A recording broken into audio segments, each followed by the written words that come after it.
Ľudia, vítam vás pri dnešnom videu a dneska to bude porovnanie Golfu 7-čkového hatchbacka a Golf Sports One. Budú to dve časti, toto video na rozdelené na dve časti. Toto je normálne hatchback a ten Sports One to je MPVčko. Takže hej, tie noviny si nevšimajte, to je tam z dôvodu, aby proste nebolo vidieť HPZ-ku.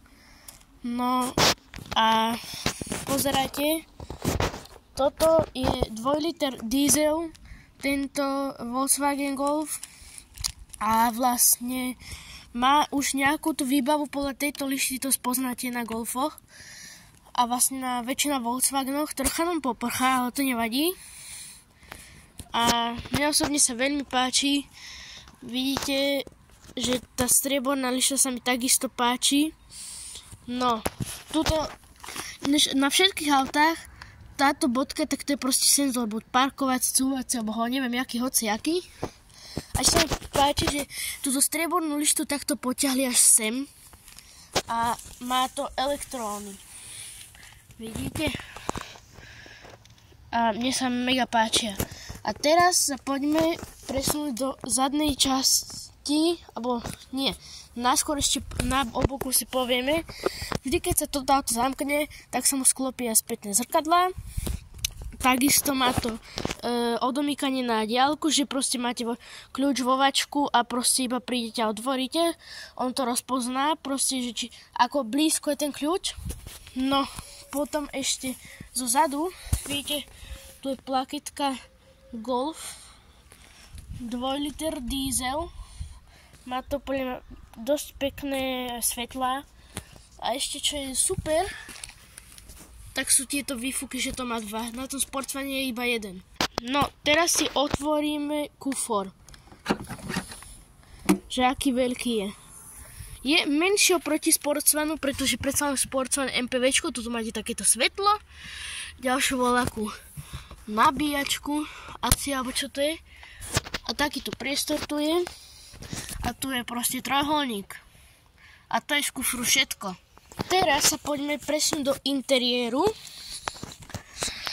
No, takže sme v interiéri. Volantík, krásne vidíte. To trúbiť teraz nebudem. No, čo je v interiéru? Je to manuál. Podotýkam, vidíte, je tam proste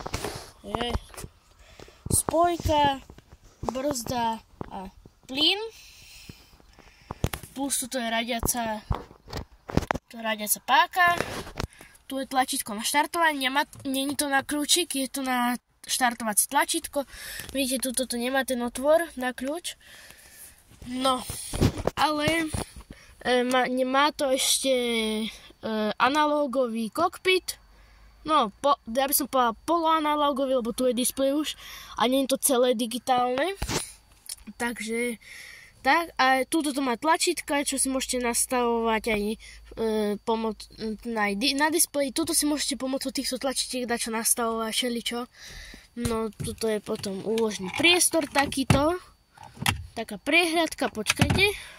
Tu je ešte slot na SSD kartu, či SD kartu, neviem, jak sa to volá. Tu sa nastavujú svetlá. Tu je nová klasika stierače, tuto smerovky. Je tu centrálne odomýkanie a zamykanie auta aj znútra. Napríklad, keď vás veľký bezďak reálne otravuje, tak sa môžete pomocou týchto tlačítiek zamknúť v aute. Potom elektrické vyhrievanie a natáčanie zrkadiel. To sa pomocou tohto krúžku nastavuje. Potom, takto privriem dvere, tuto proste máte elektrické okná a toto je centrálne uzamykanie okien, že taká, jak som nazvala, detská poistka, aby vám decko vzadu, keď máte, neotváralo okno, keď ho vy nechcete mať otvorené, aby vám to neotváralo, tak to decko to vlastne nedokáže otvoriť, pretože vy to zablokujete. No, čo mi chýba oproti Sports One? Na Sports One je tuto taký úložný priestor, ale o Sports One toto video teraz není. Bude to rozdelené na dve časti, toto video vlastne, to už som hovoril. A teraz sme v tomto Golfe, to vám ukážem až potom, keď budem robiť druhú časť Sports One.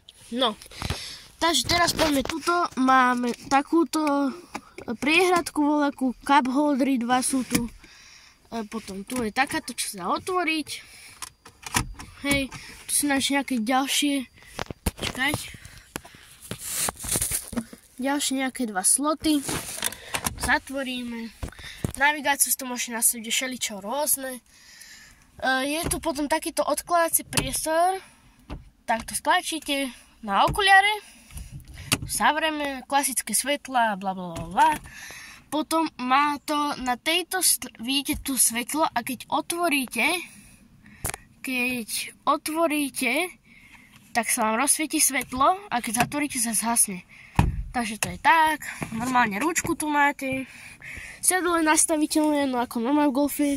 Tuto máte takúto páku, ktorú keď dáte hore, môžete ísť dopredu dozadu. Potom tu nastavujete s touto páčkou vlastne výšku sedadla, hore alebo dole. A ešte tuto je také kolečko, pomocou ktorého si môžete nastaviť, či chcete operadlo viac. No proste uhol tejto tu časti sedadla. Hej, a potom máme ešte aj pás. Teraz sa presuňme na spolujazdcovú stranu. No takže sme na spolujazdcovej strane, vidíte tuto aj na tej strane sú tieto tu jak to má, fukátory, alebo jak by som to nazval. No takisto je tu toto, aj so svetlom, zrkadielko, no a takisto tu máte rovnaké nastaviteľné sedadlo, rovnako nastaviteľné. Toto sa to dá tak, že toto, a je to dokonca aj na kľúček, vidíte? Takto potiahnete, on sa vám to otvorí. Sú tu dva SSD na SSD karty sloty, potom tu sú ešte voľaké sloty na neviem čo ani, aj tuto. A tuto je slot na CDčko. V nižších výbavách je to tuto nad displejom, ale tuto je to pri vyšších výbavách. A ešte túto opierku, to je nastaviteľné, si myslím, že všade rovnako. Hej, hore, dole.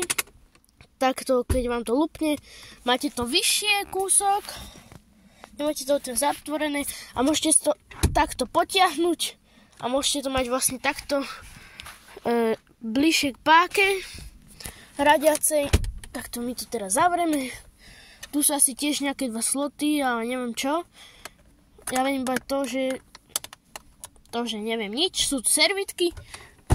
No a ešte toto, že ručná, je tu takáto elektrická a spredu je to asi tak všetko. Ideme teraz do zadnej časti. No takže sme v zadnej časti, vidíte, tuto je takýto fukátor, normálny už tentokrát. No normálny tentokrát, on bol vždy normálny, kde som sa vyjadril, proste je tu fukár. Hej, v základnej výbave vzadu není fukár. No, je tu elektrické sklápanie okien. Nedá sa sklopiť teraz. Ale čo je tu plus? Vlastne interiér je rovnaké ako v základnej výbave. Pozrite, dá sa zapnúť a vypnúť svetla. Teraz to moc asi nevidíte, ale v noci, keď by ste išli, tieto svetla sa vám vypnú a môžete ich zapnúť. Takže teraz dáme toto. Je to nastaviteľný cup holder, na aký veľký pohár chcete. A takisto je tu ešte takáto vec, že takto to sa sklopiť a vidíte do kufru. A že možno sa teraz pýtate, že to sa nedá dať rovno dole celé sedadlo? Nie. Ak ináč, keď to chcete jak sa to povie, toto tu zaklopiť, tak musíte toto potiahnuť ešte dole a potom takto to zaklopiť. A áno, teda, pardon, ja som sa zle vyjadril, si to nepamätám, vlastne taký zabudlivý moták. Toto sedadlo sa dá sklopiť, ono je to lavica spojené s týmto sedadlom, takže vy keď toto sedadlo dáte dole, tak dáte aj zároveň toto sedadlo dole. A to isté aj s hentým sedadlom, aj hento sedadlo sa dá dať dole. Pozrite sa, dá sa dať dole. A krásne tu máte v kufri, takto sa môžete kochať kufrom, keď tam dačo máte. No a to je zozadu asi všetko.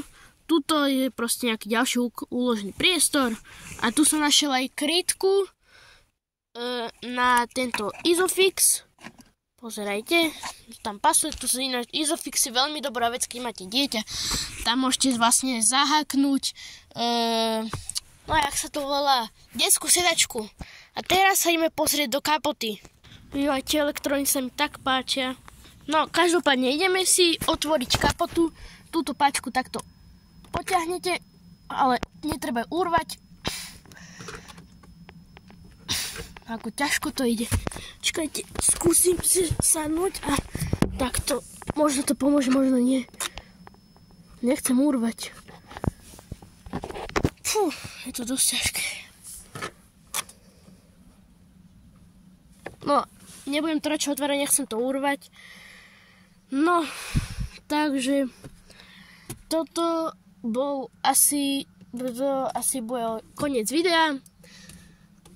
Takže tak no, toto je Golf 7. generácie a neviem, pýtam sa, neviem akú má výbavu, ale neviem, či to nemá nejakú výbavu, lebo tu je furt napísané voľačo, že 4Motion.